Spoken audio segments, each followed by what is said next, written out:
Maritime Academy.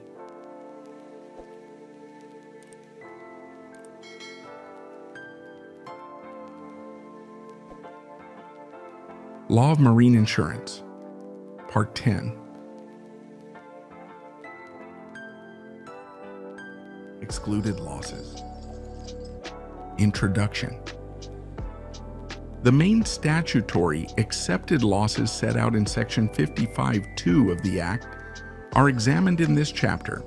They are of particular relevance to the Institute Hull's clauses, for unlike the ICC, the ITC H-95, and the IVC H-95 do not have a general exclusion clause. It is noted that all the statutory exclusions are expressly reiterated in the ICC. The excluded losses in Section 55(2) are of general application, and the opening phrase in particular serves to reinforce the fact that they are specific examples flowing from the general rule spelt out in Section 55(1) that an insurer is only liable for any loss proximately caused by a peril insured against, but he is not liable for any loss which is not approximately caused by a peril insured against.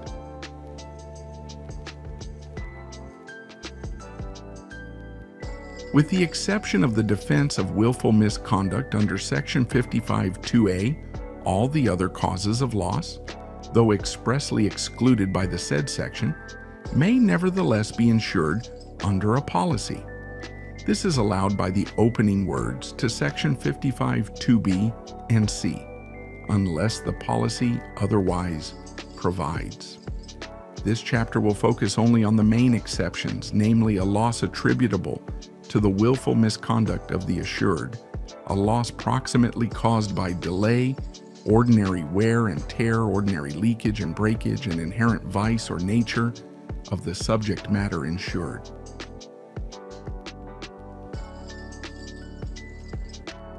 Willful misconduct of the assured.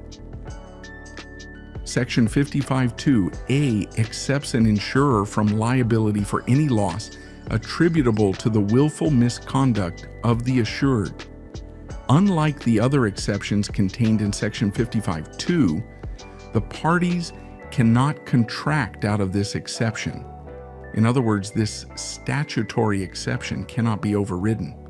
Though the section is of general application, nevertheless, each of the ICC has its own provision on the subject worded as follows. In no case shall this insurance cover loss, damage, or expense attributable to willful misconduct of the assured. Note that the assured here is the cargo owner, not the ship owner. The rationale for the rule is based primarily on the general principle that no man can take advantage of his own wrong. Furthermore, the willful character of the act takes the fortuitous element out of the cause of loss. Thus, such a cause cannot be regarded as a risk. That the purpose of insurance is to protect an assured against risks, perils, and accidents, and not against deliberate and intentional acts which would inevitably result in the damage or destruction of the subject matter insured, must be borne in mind at all times. It has to be emphasized that it is the willful misconduct only of the assured which is relevant. This raises the interesting question of whether an act of willful misconduct committed by the ship owner could affect the right of an innocent party, such as a mortgagee or a cargo owner, who is himself not guilty of any willful misconduct, from recovering under a policy of insurance. Starting from the premise that if the proximate cause of the loss is willful misconduct, then the loss, being not fortuitous, is not recoverable as a loss by a peril of the seas. This should logically hold true whether the claimant is the ship owner himself or any person, whether suing as original assured or as an assignee claiming under a policy of marine insurance. In Thompson v. Hopper, 1858, A pre-statute case, the ship owner was alleged to have knowingly sent an unseaworthy ship to sea, but as neither unseaworthiness nor the act of willful misconduct had occasioned the loss and perils of the seas was held to have proximately caused the loss.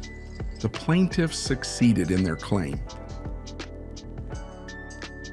The innocent mortgagee. A mortgagee could bring an action against an insurer either as an original assured or as a signee of a policy.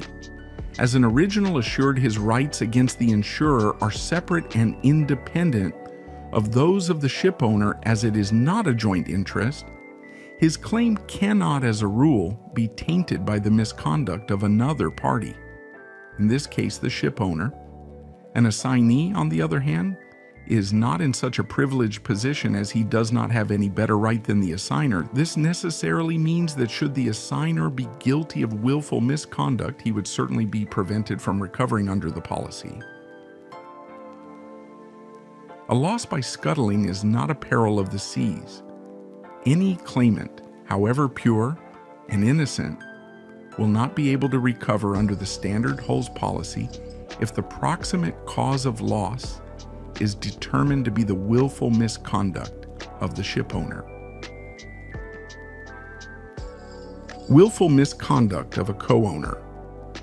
Whether an innocent owner could be prevented from recovering under a policy by an act of willful misconduct committed by a co-owner was considered on appeal, though not seriously, in the Wood case, 1985.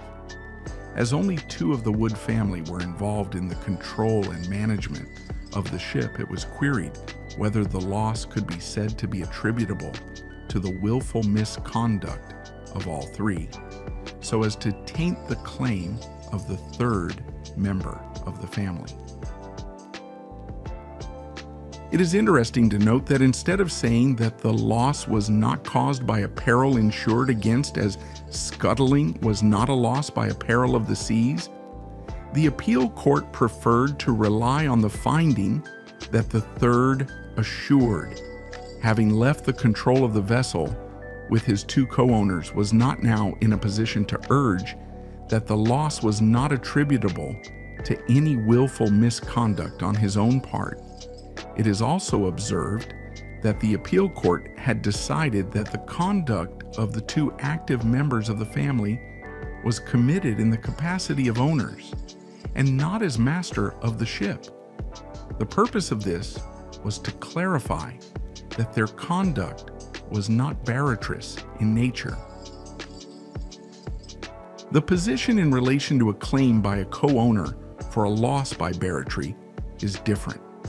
The case of Jones versus Nicholson, 1854, has established that an owner may recover for a loss caused by the barratry act of a co-owner acting in the capacity as master of the insured ship.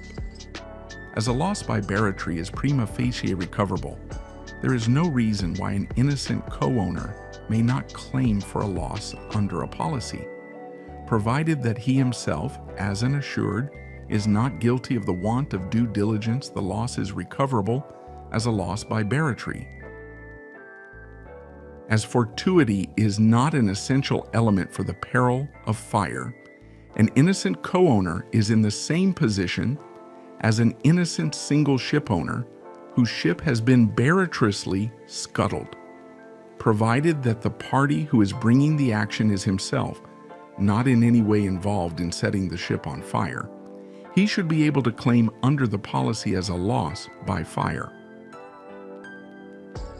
Burden and standard of proof. It would appear that the burden and standard of proof for the defense of willful misconduct vary according to the nature of the plaintiff's claim. As the matter of willful misconduct is generally pleaded as a defense, the burden of proof, as a general rule, lies with the defendants.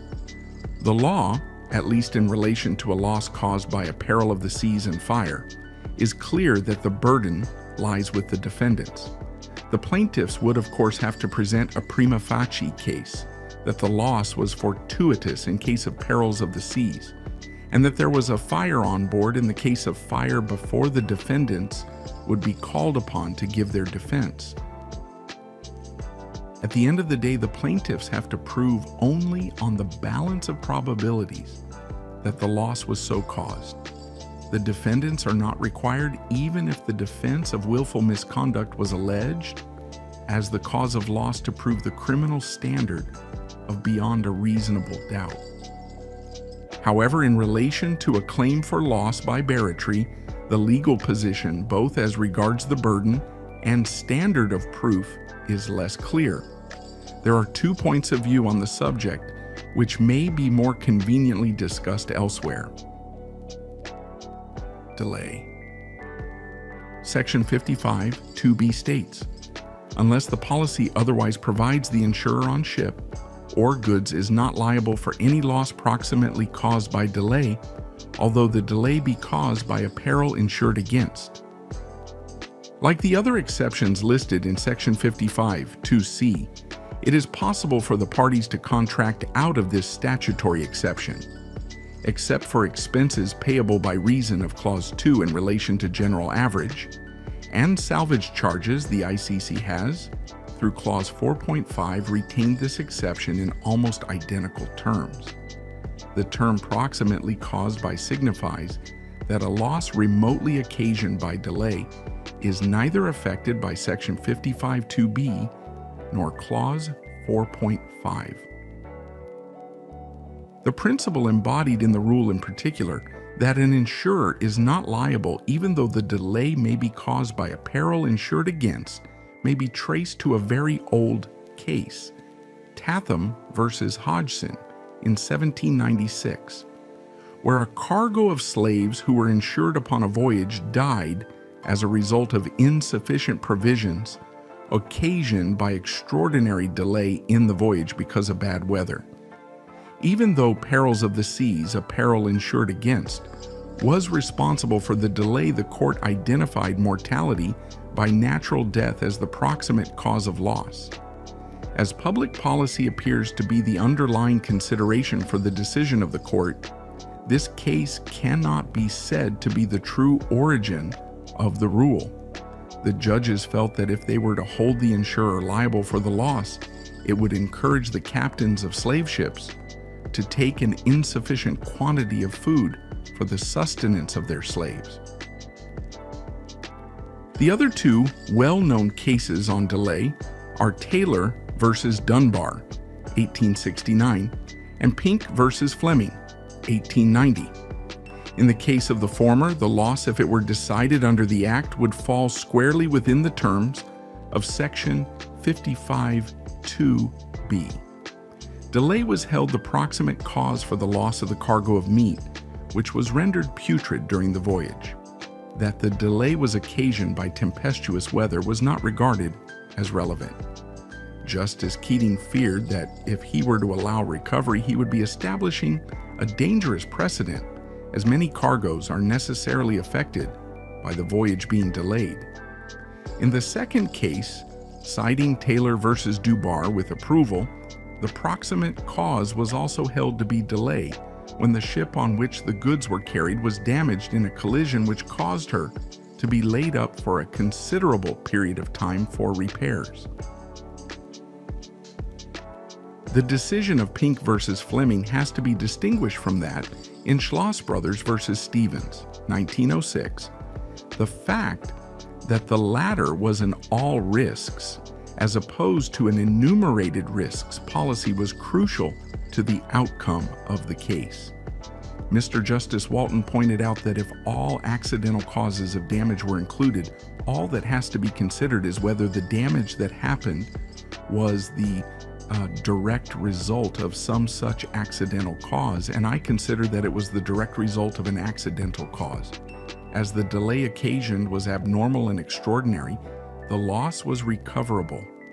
This necessarily means that the word ordinary has to be read into Clause 4.5 of the ICC-A, insofar as the ICC-B and C are concerned being for enumerated perils.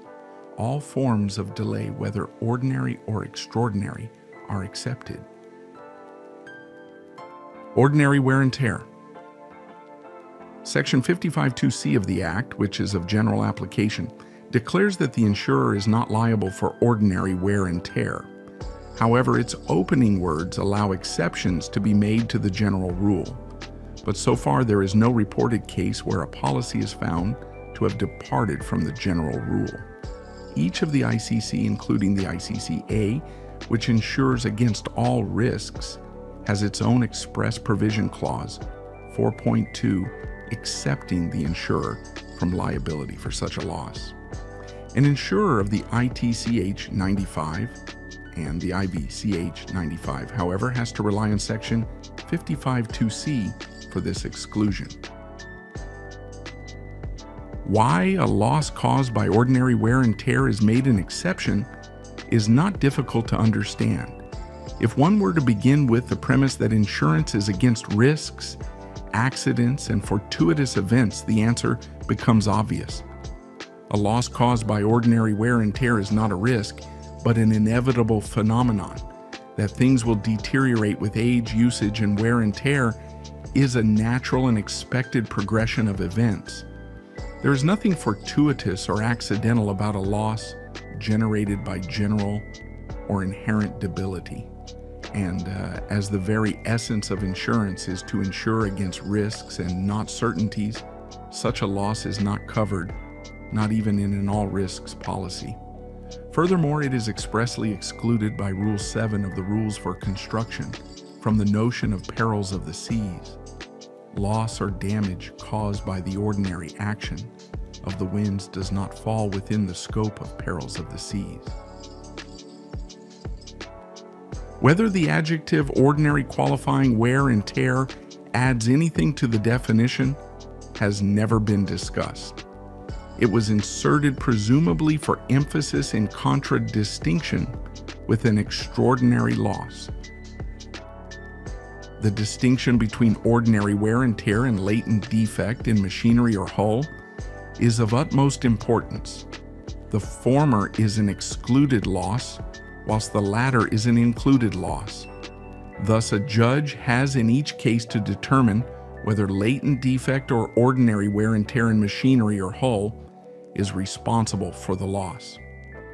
In the Caribbean Sea, 1980, the defective design of a nozzle which was held to constitute a latent defect developed fatigue cracks at a welded joint, causing water to enter the ship, which led to her sinking. The ship was clearly lost through a combination of causes, namely latent defect and the ordinary working of the ship, which caused the fracture to open up before the end of her natural life.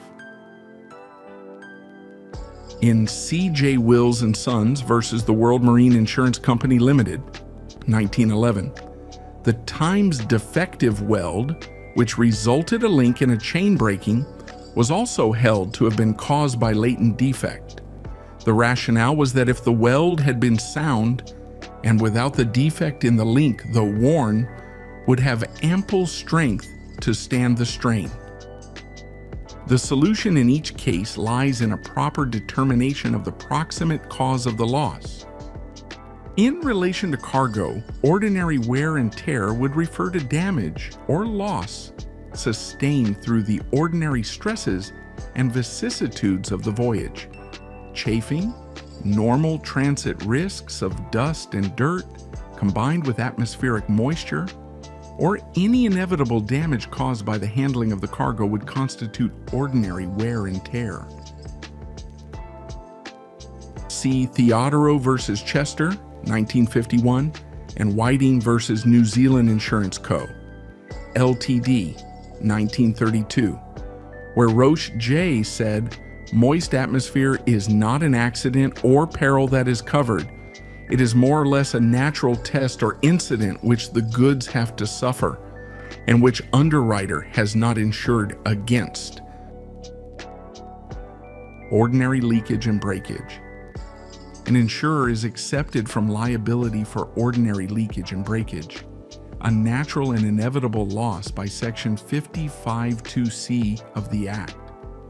Under Clause 4.2 of the ICC, only ordinary leakage is expressly accepted. Why breakage has been omitted from the list is unclear, but this does not mean that it is not an accepted risk, because unless the policy otherwise provides, Section 55(2)(c) prevails. Ordinary leakage. The meaning of leakage was considered in DeMonchi versus Phoenix Insurance Co. of Hartford and another, 1929, where it was argued that to constitute leakage, there had to be visible signs or stains on the casks. This contention was swiftly dismissed by the House of Lords with the comment that leakage meant any stealthy escape either through a small hole which might be discernible, or through the pores of the material of which the casks is composed. The loss of the turpentine, which has the propensity to vaporize and disappear even through the material of sound and tight receptacles, without any external sign, was held to have been lost by leakage. It is observed that only ordinary leakage is accepted both by the Act and by the ICC. This necessarily means that if the loss is by exceptional leakage, it would be covered if it could be shown that it was accidentally or fortuitously caused, such as when the barrels or casks have been mishandled. Under the ICC B and C, loss by leakage, whether ordinary or extraordinary, is not recoverable. Insurance against leakage. In Traders and General Insurance Association Limited, 1921, barrels of soybean oil were insured as to pay average, including the risks of leakage in excess of 2%. During the voyage, the vessel met with stormy weather, and a considerable quantity of oil was found to have been lost. Whether the word leakage meant leakage as a peril insured against or merely as a cause of loss from a peril insured against was the main issue in the case. Mr. Justice Bailhache held that the word was intended to cover leakage simpliciter, that is, leakage of any kind, whatever might be the cause of it. Leakage caused by a peril insured against would be covered in any event, and it would have been unnecessary to say anything about it. The above authorities illustrate that an express clause insuring simply against leakage would not be adequate to protect an assured for a loss caused by ordinary leakage. To contract out of the statutory exception, a wide and comprehensive clause would have to be used. Ordinary breakage. The risks of ordinary breakage of fragile goods is a matter which both parties to the contract of insurance must surely expect to occur during the course of even the most ordinary of voyages. As such a loss is inevitable, it is unless the policy otherwise provides accepted in all the ICC. In an all risks policy, however, breakages which are not ordinary in character would be covered if accidentally or fortuitously caused. Unlike the case of an enumerated risks policy, the assured does not have to prove that a specific peril had caused the loss. He is required only to give evidence reasonably showing that the loss was due to an accident or casualty. Provided that there is nothing ordinary about the breakage, it would be recoverable. Inherent vice or nature. Section 55(2)(c) of the Act excepts an insurer from liability for inherent vice or nature of the subject matter insured. In relation to insurances on hulls and machinery, the term latent defect is generally employed to describe such a cause of loss, but with regard to cargo, the expression inherent vice is more appropriate and has therefore been retained by Clause 4.4 of all the ICC. Meaning of inherent vice. What constitutes inherent vice? To the layman, the matter is simple. The natural process of fruit decaying. In Bradley versus Federal Steam Navigation Co., 1927, Lord Sumner, in a case dealing with a contract of carriage, described the inherent nature of the apples, which were damaged as follows: whether they were simply weaker than their neighbors or had some idiosyncrasy, was such that they could not stand the voyage.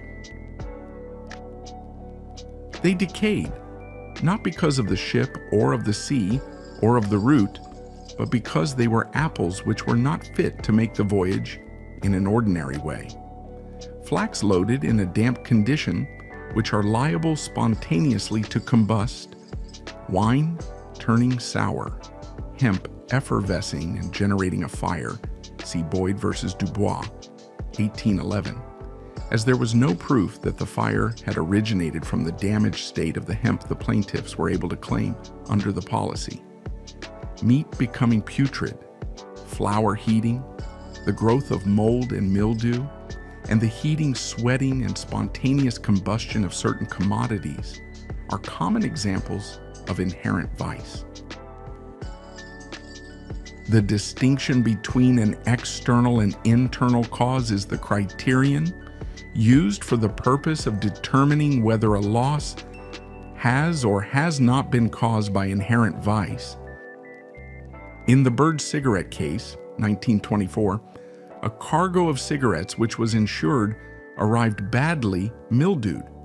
Some of them were found to be soaking wet with salt water, which obviously came from without, that is, an external source, and others were wet with fresh water apparently as a result of evaporation from within. Mr. Justice Bailhache, without question, allowed the claim for the former but the loss of the latter, which he had described as being foredoomed to mildew, and were practically rendered useless by the excessive moisture that was in them, was held to have been caused by inherent vice, and therefore not recoverable. But where seawater had accelerated the destruction of these cigarettes, he was prepared to apportion the loss.